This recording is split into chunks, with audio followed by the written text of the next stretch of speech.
Is your WordPress website tired and outdated? Are you thinking you could bring it up to date with just some small tweaks? Or are you considering a full redesign?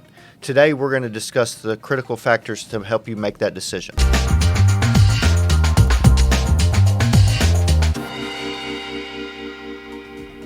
Welcome back to Solucru Talks. I'm Jonathan Sellers, CEO of Solucru, and today I'm joined with Sergio Tennyson, our senior UI UX designer, and we're going to discuss some of the, decisions that somebody who has an outdated site really needs to consider when they think about just doing some updates, and that's going to be the solution, or whether they should actually go through with a full redesign. So welcome, Sergio. Thank you so much, Jonathan. Thank you for having me. Yeah, of course.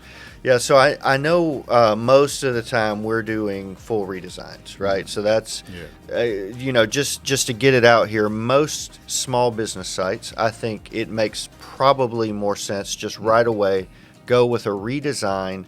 But there are some situations where potentially you can keep your existing site and you can make updates to bring it into this century, maybe, depending on when you originally had your site built. Yeah. I know, Sergio, there's one big issue that an older site could possibly have. Even some sites that aren't too old, which in today's world could be a huge, factor for success of the site as it relates to a business. And that's mobile responsiveness. Well, I mean, what are your thoughts on a site that wasn't built with mobile in mind? Most people are browsing websites now from their mobiles, and that's a big market. That's sort of a market on its own because not everyone has access to laptops these days. People are always on the go. Some sites just aren't really set up for that crowd, I would say, that market. Yeah, so exactly when you say that market, and that even immediately makes me think of some sites when your audience are fully consumer based, right? So you're B2C business, you're selling products or services, you may have 80+% mobile traffic. Mm-hmm. Yeah.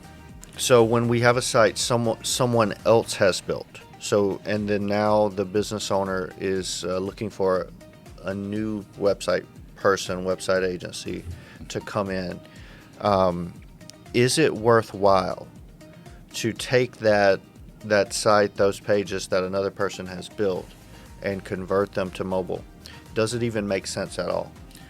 It's definitely not worthwhile. I've seen this firsthand. It takes a lot to unpack that sort of site that has been built by another developer. There are just so many factors that come into play, and rather having that redesigned by us is definitely, I think, a much better way to go. Firstly, it's going to be more efficient in terms of timing. That unpacking of another developer's website just becomes a nightmare on its own, adds on so much time to the overall project. So in a nutshell, Jonathan, I'd say steering towards having something redesigned is going to be much more efficient and also better, because then we are able to take that existing site and add other things that we know strategically do work in terms of the site content itself. So the context of the site too, leading to more conversions. Yeah, and I think of something as well. If you consider a site that it's existing, and you're like, well, man, we don't want to go through the full undertaking of the whole new site.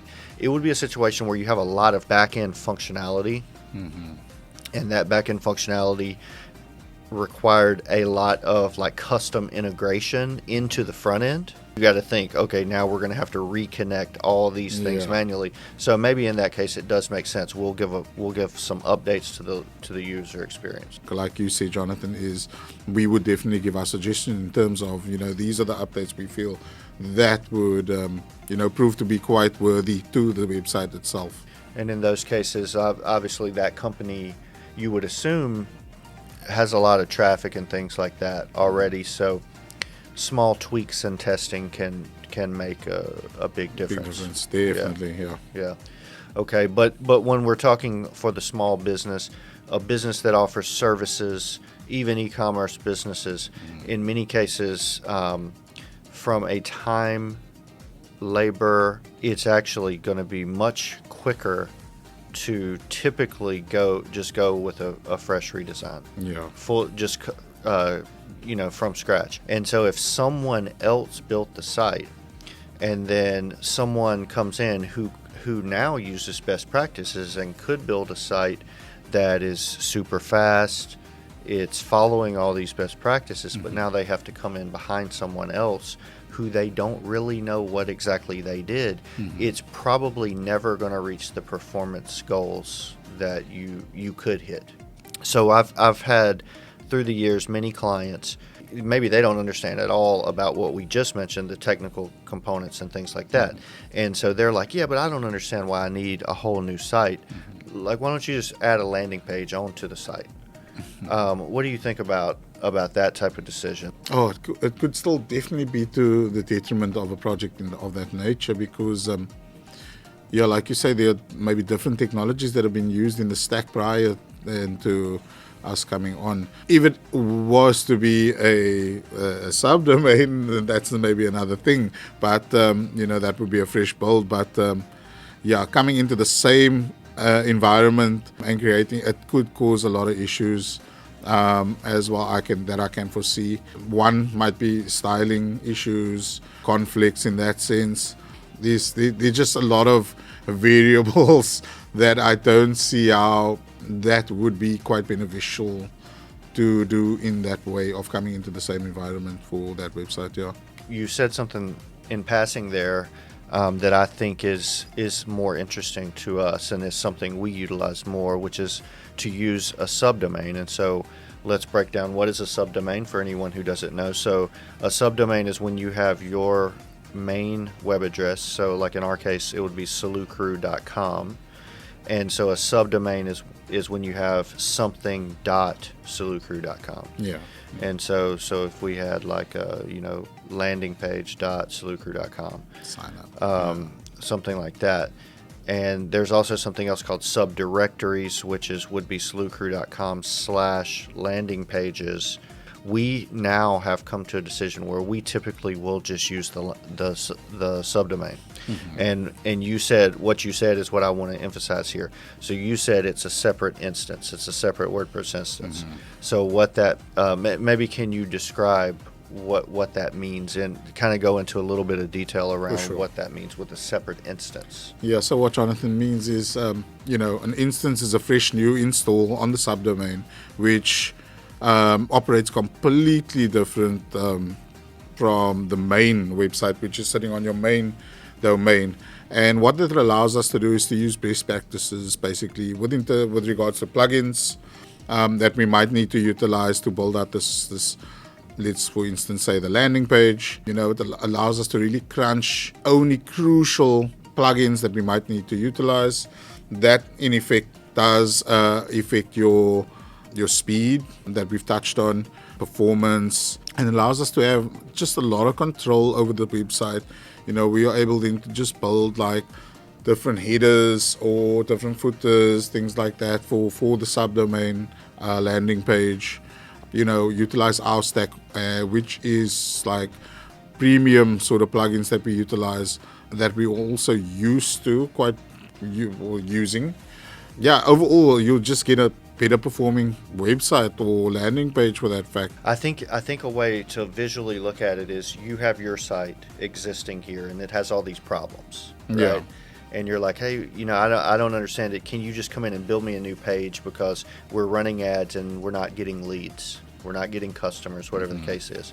So what we're saying is, if you're not ready to commit to going through that full site rebuild, we just say, okay, rather than using the site because of all those problems, we're going to put essentially a separate site here. It's going to have the same look and feel. It's going to have your same brand, but we're going to not have those problems because we're going to build this as a clean build.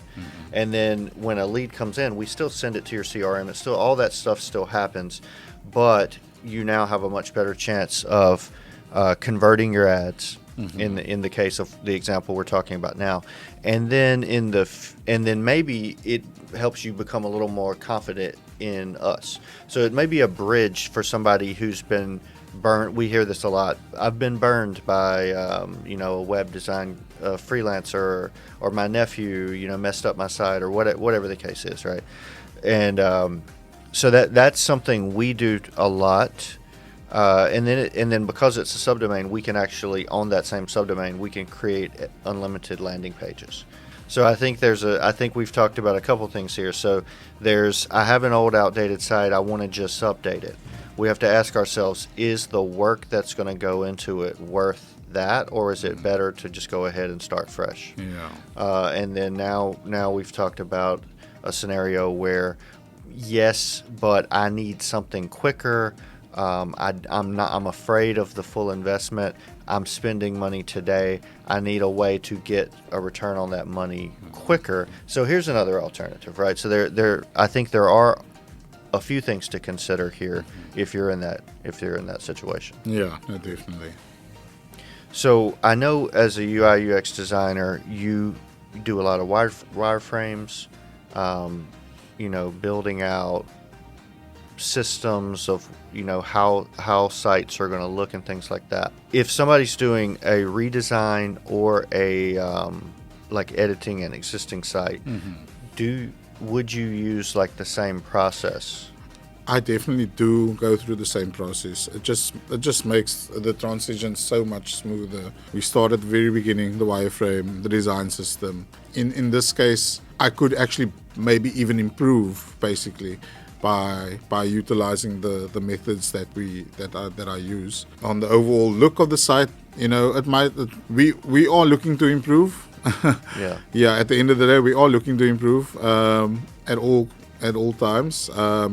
So yeah, the same methods would definitely be used. The research will be done, especially in today's time. If it's a site that feels a little bit old dated and clunky, like we need to do those. We need to go through that checklist and do the competitor analysis, see what's right, what's wrong, what's not right, and sort of bring the brand into that whole sort of design from the start. Okay. Yeah, I think that is critical. The process it requires the same. So in that side of it, it requires the same work. Then we have to go back to that question.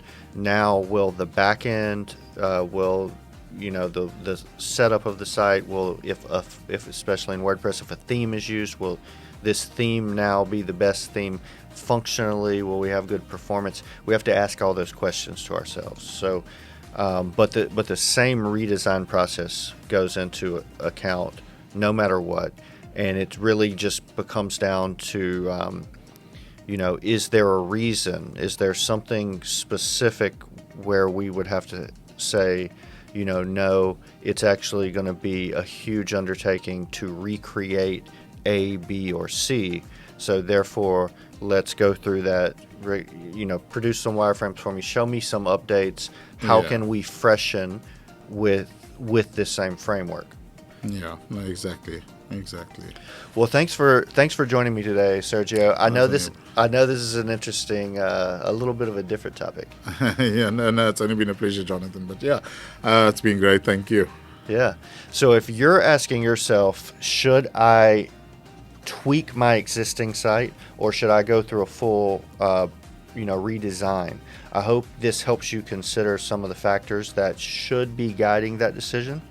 If you'd like for us to take a look at your site and, make some recommendations, maybe throw a wireframe together for you, just reach out. Sergio, I'm sure you'll be happy to do so.